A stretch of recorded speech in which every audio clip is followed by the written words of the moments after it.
ഭൂരിപക്ഷം നേടിയതോടെ മുഖ്യമന്ത്രിയെ തീരുമാനിക്കാനുള്ള ചർച്ചകളിലേക്ക് കടന്ന കോൺഗ്രസ് AICC നിയോഗിച്ച കേന്ദ്ര നിരീക്ഷകരുടെ അഭിപ്രായം കൂടി പരിഗണിച്ചായിരിക്കും മുഖ്യമന്ത്രി ആരെന്ന് തീരുമാനിക്കുക. ചരിത്ര വിജയം സമ്മാനിച്ച ടീം UDF-നെ നയിച്ച VD സതീശൻ തന്നെയാണ് പട്ടികയിൽ മുന്നിലുള്ളത്.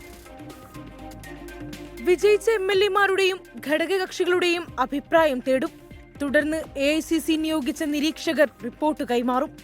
തുടർന്നായിരിക്കും മുഖ്യമന്ത്രിയുടെ കാര്യത്തിൽ അന്തിമ തീരുമാനം അതിവേഗത്തിലാക്കാനാണ് ഹൈക്കമാൻഡിന്റെ നീക്കം.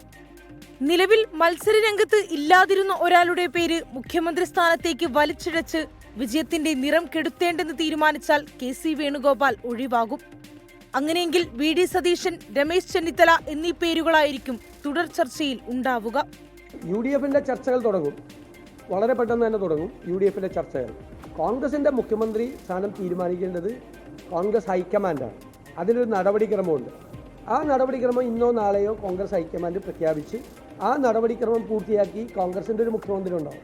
മുഖ്യമന്ത്രി ചർച്ചയ്ക്ക് നേരത്തെ തന്നെ തുടക്കമിട്ടെങ്കിലും ഭരണം കിട്ടിയതോടെ തർക്കങ്ങളൊന്നുമില്ലാതെ തീരുമാനത്തിലെത്താൻ കഴിയുമെന്നാണ് നേതൃത്വത്തിന്റെ വിലയിരുത്തൽ. കോൺഗ്രസിനെ സംബന്ധിച്ചിടത്തോളം മുഖ്യമന്ത്രിയെ തീരുമാനിക്കുന്നത് ആദ്യത്തെ ഒരു സംഭവമല്ലല്ലോ.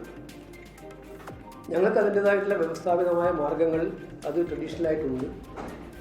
അത് പാർട്ടി ലീഡർഷിപ്പ് ആലോചിച്ച് എന്താണ് അതിൻ്റെ തുടർ നടപടികളെന്ന് ഒട്ടും വൈകാതെ തന്നെ അറിയും. പാർട്ടി പദവികളിലെ സീനിയോറിറ്റി, സാമുദായിക സന്തുലനം, പ്രാദേശിക ഘടകങ്ങൾ എന്നിവ വിലയിരുത്തിയാകും കോൺഗ്രസ് മന്ത്രിമാരെ നിശ്ചയിക്കുക. മന്ത്രിസഭയിൽ സ്ത്രീ പ്രാതിനിധ്യം കൂട്ടുന്നതിനൊപ്പം സ്വതന്ത്രരായി എത്തിയവരെയും പരിഗണിക്കും. 24 തിരുവനന്തപുരം.